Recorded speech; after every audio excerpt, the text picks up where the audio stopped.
ang bilin niya kay Leon ay wag na sasaktan ang babae. Kahit daw itulak, wag na wag. Sabi nga niya, pag ginawa mo yan, Leon, ipapatulfo kita. Ay, pero tayo, na pa si Dennis Padilla, ha? Bakit naman? Dahil dun sa regalo niya. So, kung kapatid mo ang nababash, may pa-please ka pang nalalaman. Pero kung anak mo ang nababash, enjoy ka pa. Ay, iba kang tatay ka. Diyos me. Tinatanong tayo, split na ba si Gerald Anderson at si Julia Barreto? Oo. Totoo ba yun, ay? May mga nagchika din na gano'n eh. Eto na nga ang chika. Ay, ano yan? Makinig kayo. Hello mga kapit! Ito po ang inyong mga lingkod. Ito po si Mama Loy! Si Tita Jen! At ito naman po si Papa Osin Audrey Diaz. Ano pa nga ba ang lagi niyong inihirit sa amin? Ay! Chika mo na! Dali! Nakakaloka, no? Okay, medyo ano na ngayon, ano? Napapansin ko ngayon sa social media, no? Konting kibot ng artista or ano, sobrang big deal na sa mga netizen. No? Talagang sobra silang invested sa mga balita tungkol sa artista. Pagkapansin-pansin yan sa interview ko kay Marjorie Dennis. Oo. Diba? Ang daming nagpuyat. Nagre-research sila ng mga dati-dati pa. Oo. Pansin mo yun? Para lang ano na naghahanap sila ng dagdag na resibo para mapatunayan nila kung sinong nagsasabi ng totoo. Katulad ng? Gaya nung may mga nakakita nung video ni Miss Marjorie na sa isang old video niya, nabanggit niya yung tungkol dun sa tenga niya na may earplug na kailangan niya yun pag magsiswim. Pero hindi niya sinabi kung bakit. It's for a different interview daw. So naidugtong nila yun dun sa interview mo na binanggit na nasira yung eardrum niya at kailangang gawa ng bago, di ba? Eh, ikaw, Nay, nakalap pa si Miss Marjorie. Kamusta naman yung ear ba niya? Narinig naman niya ako. Okay. Tsaka kasi eardrum na naman, hindi mo nakikita doon nasa loob, di ba? Pero nakita ko yung meron siya dito. Pinakita niya sa akin dito yung Tahitian. May talaga? tahi siya rito. So, para siyang keloid. Kaya sabi ni Doc Clinton Balud, yung friend natin from Baguio, totoo na yung sinasabi ni Marjorie na kapag sinisipon siya or dito raw lalabas yung sipon. Totoo daw yun. Kaya naniniwala si Doc Clinton kay Marjorie. Oo. Ay, bukod dyan, di ba? May vlog si Leon Barreto. Yung ni-interview niya si Miss Marjorie. Ay, nanay niya. Oo, naalala ko yun. May hawak na cellphone si Leon. Andun kasi yung mga questions niya. Pero, ang naririnig ko doon ay parang ang bilin niya kay Leon ay wag na sasaktan ang babae. Kahit daw itulak, wag na wag. Sabi nga niya, pag ginawa mo yan, Leon, ipapatulfo kita. Ay? Sabi niya gano'n. So, against talaga siya sa violence. May pinanggugutan si Miss Marge. Oo. Kaya imagine mo, no? Ang sisipag ng mga netizen. Diba? Lalo na pag sobra silang invested doon sa isang issue. Talaga nagkakalkalan sila ng mga resibo. Diba? Or minsan din kasi na yun, diba? Diba yung algorithm ngayon? Kung ano yung una mong, parang ikaw. Diba? Dahil sumikat ka na naman, ng bongga-bongga. So, ngayon, dahil pag nanood ka ng mga vlogs ni Audrey Diaz, yung algorithm ng phone mo, hindi natin malaman kung bakit parang may tenga, naririnig kung ano yung huli mong sinearch. Lumalabas ngayon yung mga tungkol sa'yo. Gaya nga, no, may old video. Kasama si Rodrigo Lati sa Okidokido. Diyos ko, ang pangit-pangit ko pa niyan, hindi pa ako nagpapagawa niyan.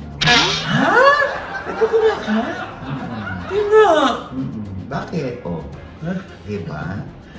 Ba't mo pinaganyan? Pag ganito naman sa mukha ko, Hindi! Envis Kitchen Wellness yan. I mean, bakit mo pinagawa ng ganyan? Ang okay naman yun dati. Hindi, pero pala kasi, bakit pinagawa ng ganyan? Hindi, okay naman kasi yung dati. So, pangit ako ngayon, Lol? Alam mo, naku. Ayan po yung picture ko nung araw. Before and after. Tinan nyo, Ay, hindi lang yan. Bakit? Ipakita mo pa yung pangatlong picture mo. Walang pangatlong picture. May pangatlo! Ano yun? Ginagawa yung ilong mo. Ha? O, di ba ayaw mong ilabas? Meron ka? Yung locos edit ba yan? Diyos ko sana. Alam mo yung iba, tulad si Laila Chikadora, no?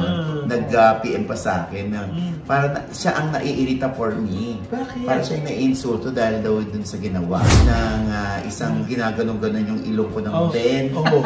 Diyos ko, na in fairness, maganda namang lumabas. Parang wala nga masyadong nagbago eh. Wala nga masyadong ginawa, kaya tataka ako eh. Oo, ganun lang din naman. Huwag niyo siyang i-bash. Sabi ko nga kay Laila Chikadora, yan mo Maria, pag nakita ko yan, sisingahan ko yan.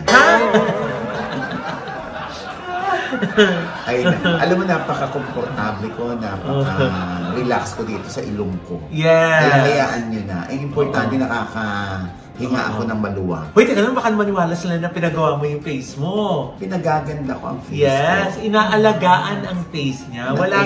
Walang ano yan, plastic surgery. Oo, tsaka nag-ano ako. Puro treatments lang yan Tsaka ng drip. skin at tsaka drip. Oh. Diba? Laki-laki ng Diba? pagkakaiba ko dyan, oh. Diba? Diyos ko, grabe, oh. Ang pangit-pangit ko pa dyan ng araw. Uy! Hindi naman na! Alam mo kayo mga plastic. Payat ka lang nun! Hindi ka pangit! O, talaga, oh. Mas payat ka lang dyan, oh. Pero grabe yung lakas mo ng pangit. Basta Grabe. Sabi ko, payat! Di ba? O, tanong natin, comment below. Di po ba payat lang si nanay dyan? O. Basta ang mahalaga, te, yung hindi nagbago, yung nakakahinga ka ng maluwag. Yes. Kasi ang luwag eh. Importante. Yung sinasabi, oh. Ako, basta importante, hindi ako nagpadagdag ng ilong. Tama. Yung iba kasi tatlo na ang butas. Ano ba ba? Ako dalawa pa rin. Diba? Ako madagdag yung dalawa. Ay, nako. Hoy na! Nawala. Ay! Nawala na tayo sa ano.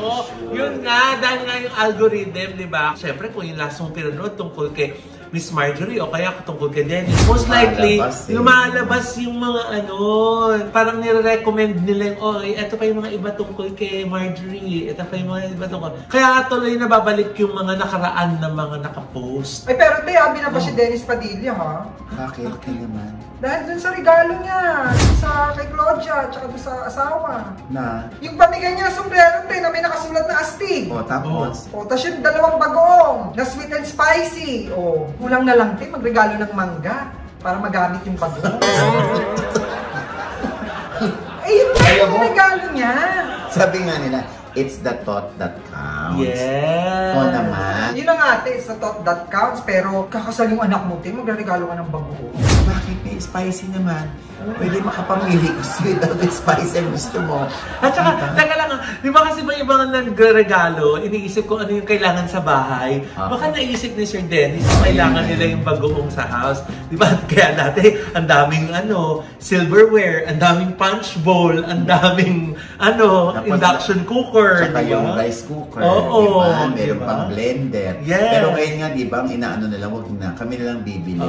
Datong na lang ang ibigay. Parang hindi nagdodoble-doble. Pero syempre si Dennis, nagmalaki pa niya. So ibig sabihin, hindi niya nakitaan ng maliit ba yung regalo ko o malaki dahil bagoong lamang to o yung aking souvenir item ang ireregalo ko sa kanya. Yun nga yung parang ayaw tapusin ng iba. Yung issue ng Marjorie at Dennis. Kaya kumukuha sila ng iba pang resibo.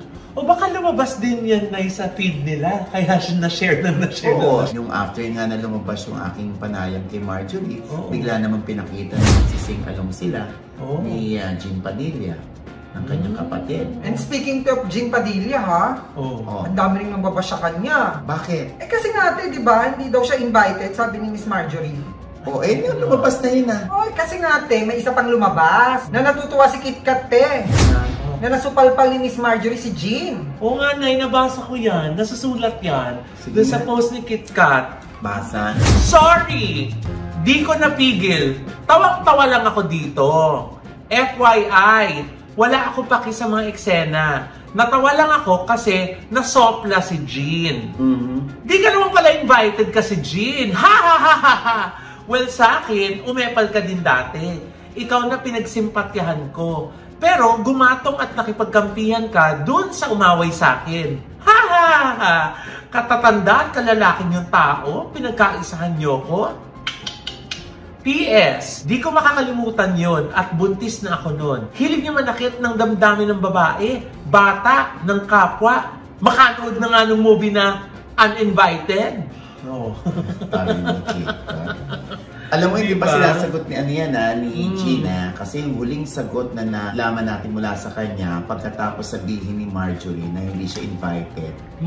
Diba? Sumagot si Jean? Yes! Ano ang sagot ni Jean? Eto na, sabi niya sa kanyang post. Pasa? It's okay if you say hurtful things. You don't know me, and I don't know you. But I still choose to send you love, peace, and prayers for healing. Oh. Tapos si Dennis, ano sabi? Ayun nga, Nay, dahil nga nababash yung kapatid niya. Oh. Eto, nag-comment naman si Sir Dennis. Ano sabi? Sabi niya, sa mga bashers, please, spare my brother. Itodo niyo na lang sa akin. God bless you more. Tapos dinugtungan pa niya. Dear Jean, itago mo na lang ako sa pangalan. Nabasa ko kahit malabo mata. Ano sabi? Walang itago mo na lang Ay, oo nga, no. Iba pala. Sorry, kasi may MMK na si Ma'am Charo. Oo, starring Elijah Canlas. Yes. Si Sofronio Vasquez. Diba? Congrats, Ma'am Charo. Dear Jean, wala kang mali. Nagbigay ka lang ng suporta sa akin dahil naramdaman mo ako. Salamat. Nagmamahal, Dennis. Wala naman po. Wala. Ang meron dyan, Mama Loy, may sumagot. Na? May sumagot. Dito sa comment ni Yes. Dennis. Ano sinabi? Ang sabi, eto, nasusulat, no? Basa? Huh? Eto. Sinabi? Wala pa. Bagal mo eh. Ito pala. Nakakaloka So kung kapatid mo ang nababash, may pa-please ka pang nalalaman. Pero kung anak mo ang nababash, enjoy ka pa. Ay, iba kang tatay ka. Diyos me. Ako, nakakaloka yan. Just imagine mo wala kang lusot kahit anong sabihin mo, kahit anong pangangatwiran, kahit anong pagdidepensa mo. Talagang may resibo at may opinion ng ibang tao. May masasabi at may masasabi. Pag nanahimik ka naman, katulad ng ginagawa nga ni Dennis na hindi siya sumasagot muna at ipinagtatanggol lang si Jean, no? Naghahanap naman sila, ano naman ang isasagot mo sa kinuda ni Marjorie, Dennis, ganun naman. Ay, pag kumuda pa si Dennis, wala nang katapusan nito. Lalo na ngayon, tumatakbo si Dennis bilang konsehal, independent sa District 2. Si Marjorie naman ay sa District 1 bilang konsehal. Oo, na parang maraming nanay, solo parents, ang talagang bumili dito kay Marjorie, ha? Nakarelate. Oo, nakarelate daw sila. Siyempre kay Dennis, talaga na-bash din siya ng gusto after Marjorie's statement. Diba? Sana nga, isang araw makita na lamang natin na maging civil na lang si Dennis at si Marjorie at wala nang naririnig dahil kung mapapansin natin, wala na rin namang sinasabi si Marjorie. Talagang sinabi sa akin ni Marjorie, yan yung last kong statement, yung sa'yo, Oji. Hindi mo na ako mariringgan ng ganyan. Pero na marami rin nagtatanong bakit daw sa'yo nagpa-interview si Miss Marjorie? Bakit? Kanina ba dapat? Hindi. Ang sinasabi nga nila kasi di ba dahil si Sir Dennis lagi mo nang i-interview. So ngayon, bakit nga daw sa'yo napili magpa-interview ni Miss Marjorie? Tapos after na interview mo, wala nang ibang naka-interview sa kanya. Oo. Siguro dahil si Oji Diaz ako. Wow! Hindi ba? Teka lang. Hindi, kasi ang dami na nag-comment na gano'n. Buti sa'yo nagpa-interview. Alam kasi ni Marjorie na kinukuha ko yung panig niya. Tungkol dun sa mga naunang interview sa akin ni Den. Ayaw nga ni Marjorie kasi ang katwiran niya, iniisip pa rin niya yung kanyang mga anak. Natatay pa rin ito ng mga anak ko. Kaya hindi ako bubuga. Kaya nitong huli, talagang inano ko na si Marjorie kasi ko bang magpa-interview. Kasi parang ako yata yung nagiging unfair daw sa'yo. Ganyan. Kaya sinabi ni Marjorie sa akin, sige, tonight, bukas kailangan ilabas. Pwede ba yun? Go. Yun. Kaya fly ka agad. Oo, kahit walang boses ang wala. Diba? Hindi naman para pag-awayin, kundi para lang makuha yung magkabilang panig. Tama. Nababash nga din ako na may kasalanan din daw ba ako, sabi ng We Are Millennials. Oo, na pinagtatanggol naman ako ng mga nasa ilalim sa comment na hindi. Kaya maraming salamat dun sa mga nagtatanggol sa akin. Yung mga bashers, hindi ko na talaga yan maaawat. Dahil lahat naman tayo, hanggat ikaw nakasawsaw sa sokmed, may basher at may basher ka. Diba? Ganun lang naman ang rules dyan. At salamat din kay Miss Marjorie dahil pinagkatiwalaan niyo po yung inyong kwento kay Nay Ogie Diaz. Diba? Dahil syempre, I'm sure nanonood siya ng ibang mga interviews mo at nakita niya kung paano mo alagaan yung mga interview mo. Kaya, naku, dun sa next na interview ko, ayun, kino-convince ko pa. Sino? Abangan nyo. Ay! Wala na to kay Dennis at kay kay Marjorie. Iba naman. Ibang personalidad. Sino naman? Baka naman si Julia at saka si Gerald naman yan, ha? Ay, alin? Ang interviewin mo? Oy, naku, oo nga pala, bigla akong naaalala yan. Diba? Naalala ko bigla kasi merong lumabas na tinatanong tayo, split na ba si Gerald Anderson at si Julia Barreto? Oo. Totoo ba yun, ay? May mga nagchika din na gano'n eh. Eto na nga ang chika. Ay, ano yan? Makinig kayo. Oh my gosh, naku, teka lang, kinakabahan ako. Kasi ikaw yung patron ng Himalayan eh. Ayun. Di ba? Pag may mga ganyang mga 5 beats na tahimik, kinakabahan ako eh. Bakit may mga ano kayo? Ha? Ano mga ganyan? Ha? Oo nga, te. May nagchika nga rin sa akin yan. Ano? Nahiwalay na raw si Gerald at si Julia. At close kay Julia. Ang nagchika. May nakausap naman ako sa panig ni Gerald Anderson. At ang sabi niya sa akin, not true, mama. Sila pa rin. Kanina lang magkausap sila sa phone. Matagal. Oo. Kaya nung sinabi ko kay Gerald na ito yung ngayon lumalabas, tumawa na lang si Gerald. Sanabi na lang ni Gerald, sino naglabas niyan? Sabay tawa si Gerald ulit. So, nung pinakita nung source mo kay Gerald. yung chika. So, hindi raw po true. Yun ang sabi ng aking spy kay Gerald. Spy talaga? Kasi syempre, Naku, te. Pag nakita na naman tayo ni Gerald at ni Julia. na ano? Kung sasabihin na naman, ito balita nyo, kami pa. Sabihin na naman. Ikaw naman nagsabi dyan, split na sila. Oo nga. Ako. Hindi, sabi lang din sa akin. Pinagkwento lang sa akin. Sasabi ko Si nanay sabi, hindi eh. Si Jency may sabi eh, di ba? May source siya. Ay, naku. Piling ko nga na, hindi naman sila hiwalay. Kasi apaka-sweet nila nung ABS-CBN board, di ba? Correct. Nakita natin, ayan o, talagang sayaw sila ng sayaw. Oo. Tsaka talagang ang giliw-giliw nila sa atin, hindi sila galit sa atin kahit na may mga ganyan na nababalita sa atin. Alam mo, I told Marjorie that, na sabi ko, natutuwa ako kay Julie kasi walang masamang tinapay sa kanya. And he knows our job. Kaya every time we see her, talaga namang magilaw yung bata sa atin. Super. Oo, yung hindi niya tayo pinipersonal. Ako, meron kayong pangit na sinabi sa akin o ibinalita tungkol sa akin. Kahit si Gerald wala siyang ganun no? Tsaka si Jen. Hinanap ka pa nga, di ba? Diba? Kaya tutuwa ako kay Julia.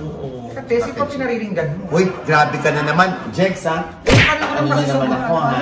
Baka may pinariringgan ka. Wala? Ano ka ba? Wala, natutuwa lang ko sa mga ganung artista na hindi tayo pinipersonal. Na-appreciate natin at saka binibigay din natin sa kanila yung credit na very professional sila. Diba? Correct.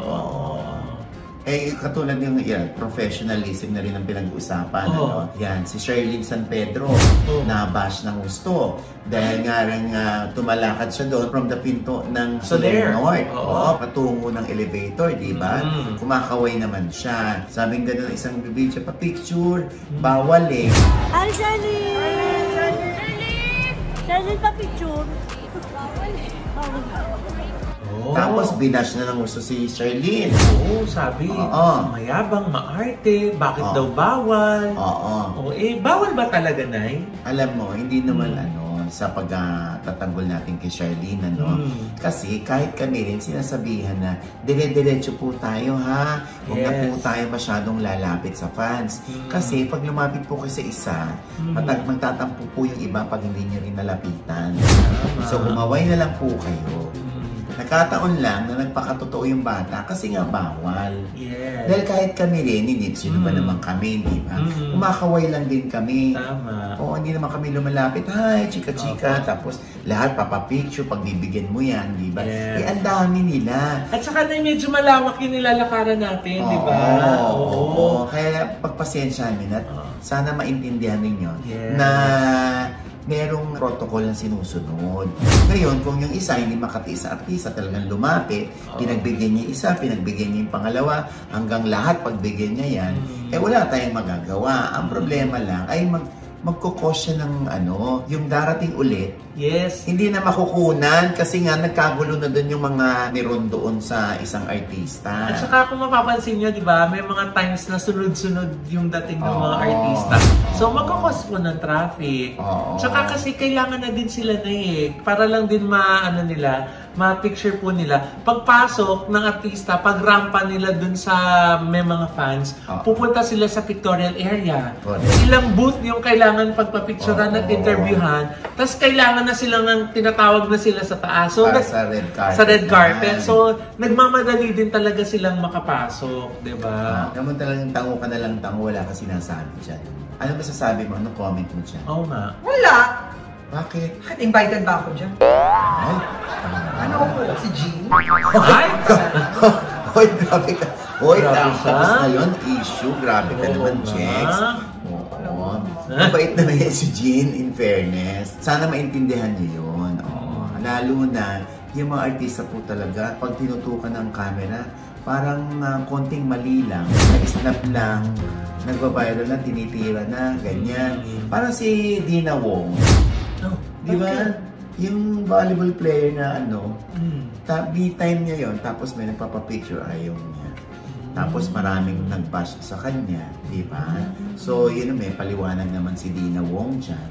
Kaya lang nga, yung iba na pagkakataon na pinagbibigyan niya, hindi naman nababiral.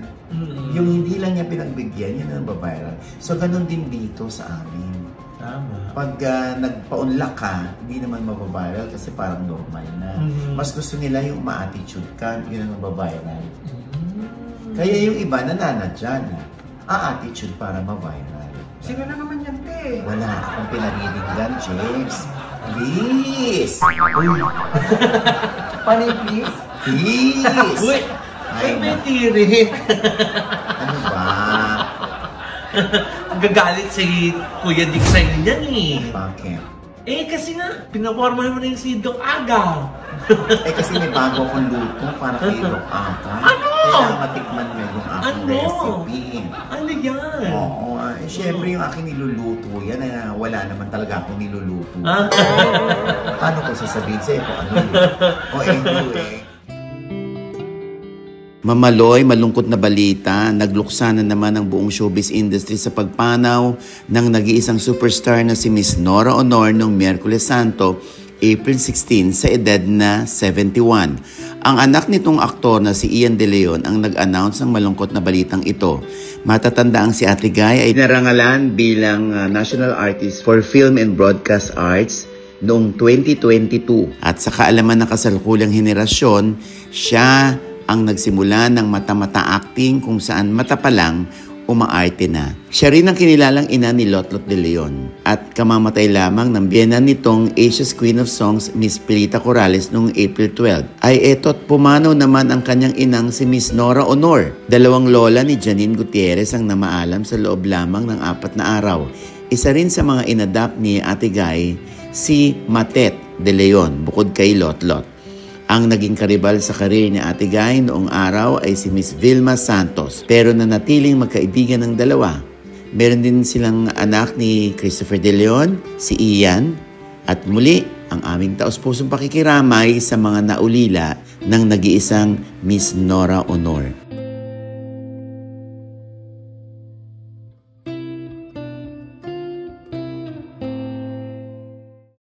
With that, mga kaibigan, ito po ang inyong mga lingkod. Ito po si Mama Loy. Nanonood po sa amin, hindi pa namin subscriber. Please subscribe now na. Click na namin yung subscribe button na nandiyan sa ibaba. At kung naibigan po yung aming episode niya, meron kayong komento sa lahat ng aming chika. Comment below, click the like button. Huwag kalimutan i-click ang notification bell. Dahil pag kaya kayong unang-una man-notify na meron kaming latest update. At syempre pa, ang kanya-kanya naming channel. Yes, ang manood at mag-subscribe pa kayo sa channel ko. That's Mama Loy. M-A-M-A-L-O-I. At meron pa tayong vlog dyan. Bagong-bago. At nandyan pa na-feature namin sa aming vlog yung bagong business ni Julia Montes. Ang take-out food. Yan. Ginano ko yun. Ang sarap nung diba? Yung lumpiang shrimp. Yes. Kami naman ay ang nilantakan naman namin dun sa aming outing. Diyan sa vlog, makikita nila yung mushroom pork. So, panoorin niyo po yung aking vlog. Masaya po yan. Siyempre sa Mama Loy YouTube channel. And thank you so much, Dr. JC Solis sa Gorgeous Small Dental Clinic. Nandyan po sila sa E. Rodriguez sa tapat po ng Christ the King Church. At katabi lang po ng Christ the King Church, andyan din po ang End Time Fitness, New Manila Hamady Square branch. Kaya palang pet-pet mo nandun. Ay, thank you po. Thank you, Coach Mark. At saka sa Miss Ivy. Salamat At po. alam mo ba siya, Jex? Kaya siya pumayat. Alam mo? Bakit? Hindi kumakain pero ebs ng ebs. Ha? Ano ba yun? Ano yung ebs nito? Mga laman siya na niya? Ano yun ay? Dehydration. Nakakaloka ka. Ayon ni Dr. Jessica din ng Ideal Vision niya na. O alam mo naman si Doc, pag naririnig na meron tayong health problem, concerned sa atin, di ba? Thank you, Doc Jessica! Hi, Doc. Ikaw naman, Jex. At sa Tita Jex channel, may bago po akong vlog dyan. Panoorin nyo. At pasalamatan ko lang, ang Iconic Star, ang Transition PH, at ang Bright Excel. Thank you po! Yeah. Ayan. At syempre pa, meron akong workshop, acting workshop po at CDS acting workshop sa April 26 and 27. Ayan, magpalista na kayo, ha? Dyan sa ating OGDS acting workshop fan page. Yes. At 2 araw na 11 hours. Pagi 11 hours. Yes, nako. Kaya dyan, ituturo namin sa inyo yung pati attitude, pati behavior sa set, pati yung kung paano kayo ma-discover agad-agad. Wow! Ayan ako, Loy. Pala, yung ating mga kababayan dyan sa LA, nandyan tayo. Yes! Atin po kami ng advanced screening ng ating pelikula, ang How to Get Away from My Toxic Family. Ay, nakaka-excite! Napakagandang pelikula starring Sanjo Maruto. Yes! Oo, nandyan po kami. Yan ay ang Los Angeles premiere ng family drama na How to Get Away from My Toxic Family. Yes! Save the date po, May 18, Sunday, 2 p.m. sa Lumiere Music Hall Theater. Ayan. Diyan yan sa Beverly, California. Ayan. Yes. Siyempre, meron tayong Q&A with me. Siyempre, Siyempre. Para sa mga tickets and sponsorship, mag-email lamang po sa howtogetaway.toxicfamily@gmail.com. Ayan, for your tickets. Ayan, ha? Ako talagang masasagot mo ang mga tanong na dahil hindi lang po siya yung producer, siya rin po yung story. Story ayan. by OG Diaz. Ay, napanood nga ni yung trailer. Ang gandang-ganda, Rose. Nino? Ni Oliver. Makaka-relate daw lahat ng mga nasa abroad. Ay, totoo po yan. Ayan, ha? At syempre pa, ito pa rin po yung lingkod, Papa O si OG Diaz. Lagi nagsasabi, nagpapaalala sa inyo na sa tuwing gigising po tayo, tuwing umaga, huwag na huwag po tayong makakalimot, ha? Magpasalamat sa Panginoon dahil tayo kanyang ginising. Ibig sabihin, may mission pa rin po tayo sa buhay, sa sabing every gising is a blessing. At ano pa nga bang lagi niyong inihilig sa akin? Ayan! Chika mo na! Dali! Santos. Ay, oo. Gusto rin tayo nakita Baka naman ng pwede White tayo House mag-New York. Cares. White House Cares yan. Yung mga NCLEX passers. Ang dami nyo na nabibigyan ng trabaho dyan. Yes! So, basta NCLEX passers, mag-PM lamang po kayo dyan. Yes! Sana magkita tayo. Yes, nasa New York, nasa LA tayo. At yung iba pa naming mga ng toxic family, nako. Andyan po, abangan ninyo ang ating mga pa-premiere dyan. Yes! Okay? Maganda po talaga, promise. May iyak kayo. May iyak kayo, tsaka tsaka sisigaw ka rin doon. Gaganong ka. Like this, Ay! Kasi ikaw nang ganun doon, Umiyak Umiyak ka ba? Umiyak o umiyak? Ay!